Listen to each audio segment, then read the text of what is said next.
Here's your wrestling news for July 28th, 2021, and your headlines for today include major update on Randy Orton's WWE return, future matches, and more.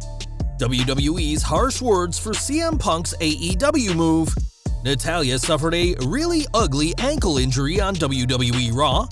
Scarlett drops hint of joining Karrion Kross on Raw. Shocking booking details concerning Karrion Kross are revealed. Yet another reason why Vince McMahon should retire. Major news as Becky Lynch's return date and future opponent are locked in. Sasha Banks' WWE return date potentially revealed. Saudi Prince requested a controversial WWE segment. Wrestling legend Super Porky passes away. Interesting details on the upcoming WWE Queen of the Ring tournament. Yet another famous name is back to working with WWE after making few appearances for AEW, and more. We're starting today with Randy Orton, who hasn't been seen in weeks after disappearing before a Money in the Bank qualifying match. Since then, it's been reported that Orton had been moved to the disabled/inactive roster, and there's no word on why he's been missing from TV. Whatever the reason, the Viper's hiatus may be ending sooner than anyone expected, as he's reportedly being advertised for next week's Raw from Chicago, Illinois. For the show, Orton will be teaming with Riddle and Drew McIntyre to face Bobby Lashley, AJ Styles, and Omos in a dark match. Before Orton's absence, it was expected that RK Bro would be having a run as Raw Tag Team Champions, and since the pair will be facing the champs in this dark match, it seems those plans are back in action. Matt Riddle has certainly been missing his tag team partner, and we'll have to see what explanation, if any, is given when Orton eventually returns to TV following this dark match. CM Punk certainly won't be making any WWE dark match returns, as he's reportedly signed with AEW and will debut at September's All Out event. There's still some WWE fans who are holding out hope for a Punk return, but it seems WWE wouldn't even want him, even if he did want to work for Vince McMahon again. When Ringside News asked about the general feeling of Punk going to AEW, they were told by someone pretty high up in the company, WWE has no interest in CM Punk and even less for Phil Brooks as a human being. That wasn't all this higher-up had to say, as specifically when referring to Punk joining AEW, they said, "Let him be their headache." It's been reported that Punk has signed with AEW and is 100% confirmed to appear in Chicago by Bodyslam.net, and though we don't know if he'll debut on Dynamite, Rampage, or All Out, WWE wants nothing to do with the former World Heavyweight Champion. Raw news now, as on this past Monday's episode, Women's Tag Team Champion Natalya suffered some sort of ankle injury during her match with Tamina against Eva Marie and Doudrop, and the prognosis isn't good.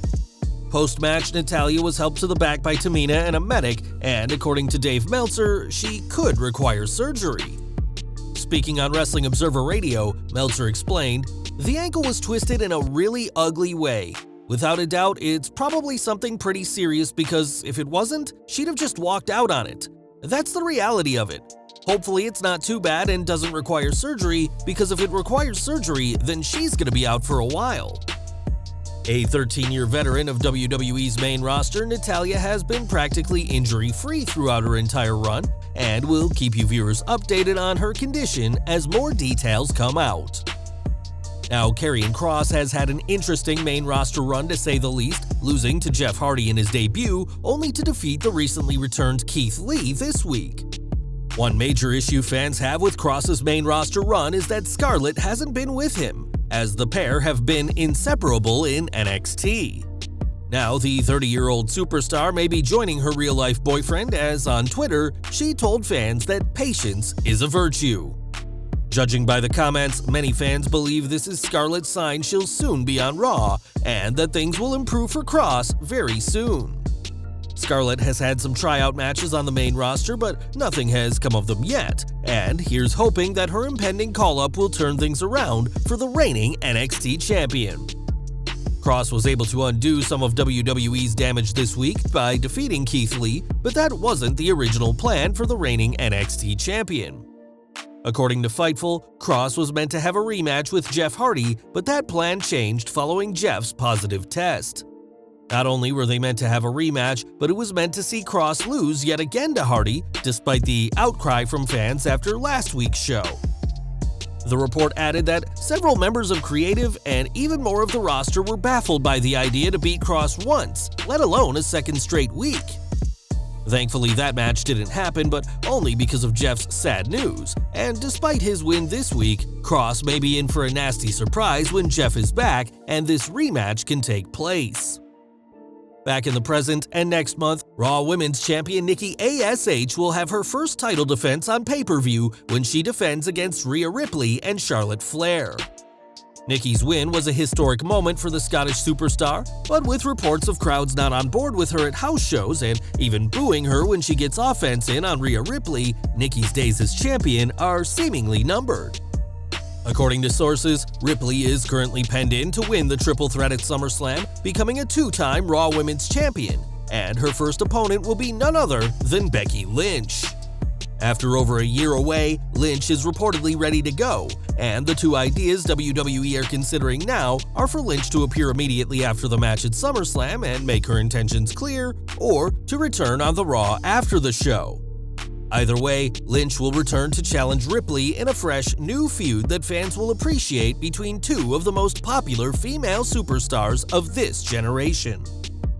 WWE have been notoriously quiet about Lynch for months, but this return would certainly live up to Stephanie McMahon's promise of huge surprises on August 21st, and for SummerSlam to be bigger than WrestleMania 37.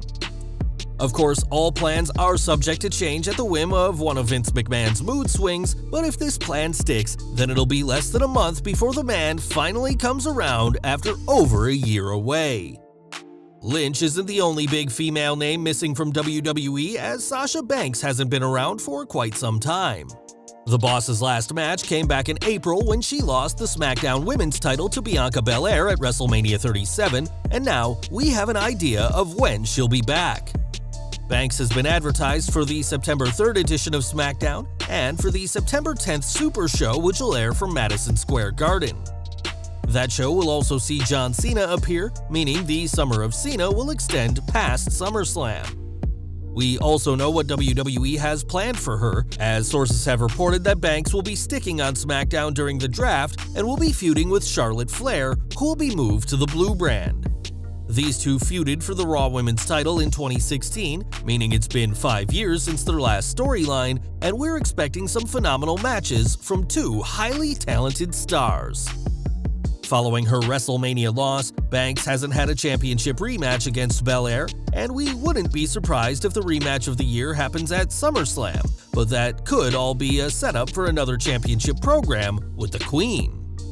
Now, it's no secret that WWE programming has included many controversial segments, and even before cameras turned on, 2018's Greatest Royal Rumble event has garnered controversy.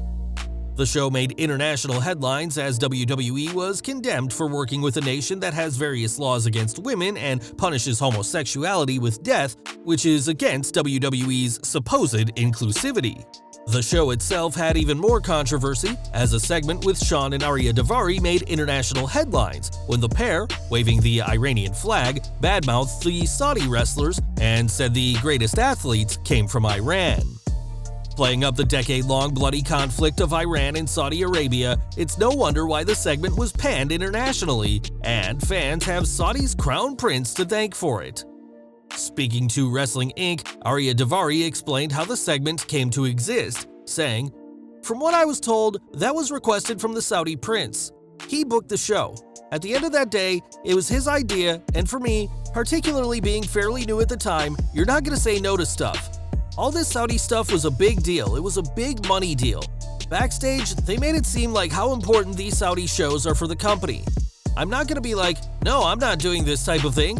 You just have to do what you're told, or at least that's how I felt about it." Ariya explained that his neck was injured at the time, and he was actually on the company's injured list, and that's why his brother Shawn Daivari was brought back by WWE to take the worst of the bumps, whilst Ariya gets pushed to the ground and rolls out of the ring. Ariya adds, "Looking back on in hindsight, and hindsight's 20/20, I wish we didn't do it. And you never want to disrespect people. And it's not like people in the United States were upset about it, but people in Iran, people in Saudi Arabia, they didn't like it.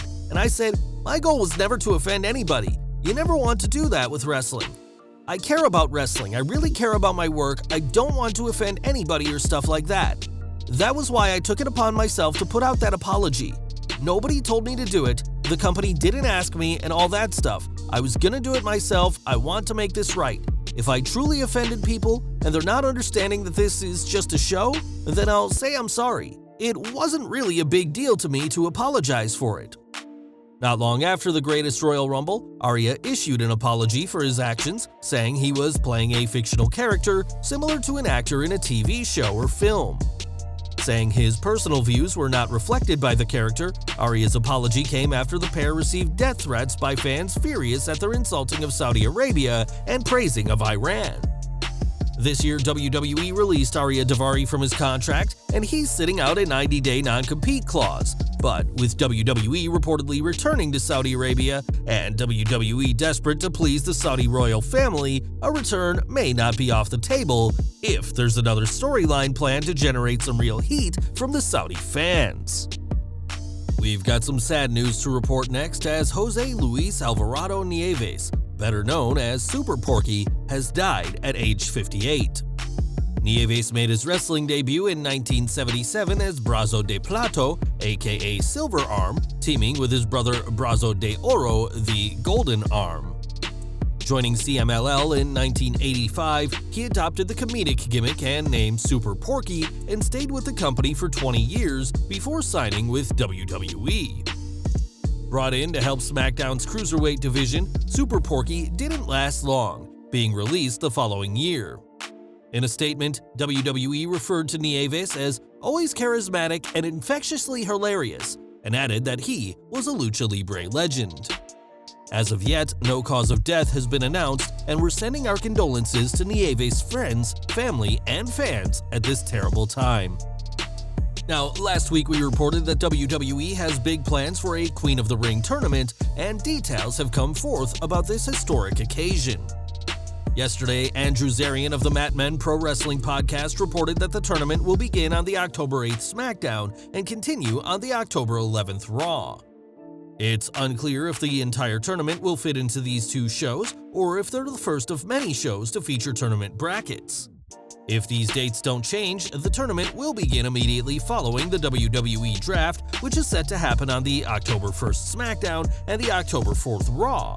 And unless there's a bracket for both brands, with the winners facing off at a pay-per-view in the finals, the draft will be immediately overshadowed by the tournament. As for the finals, Zarian reported that he'd confirmed the date yesterday, but so far, no information about the finals has been given. It'd make sense for the tournament finals to be at October's pay-per-view, which is rumored to be Clash of Champions, but whether WWE goes in this direction or not remains to be seen. And we're ending with Snoop Dogg, who is once again on working terms with WWE. Despite appearing on AEW Dynamite, that matter is seemingly in the past, as this week, WWE announced that Snoop will be in the WWE Champions mobile game and will host in-game content. This might not seem like a huge deal, but it shows there's no heat between the rap legend and WWE over his AEW appearance, and it opens the door for more WWE appearances down the line if they're willing to pay his huge fees. Well guys, that's our news for today. Please share your comments below.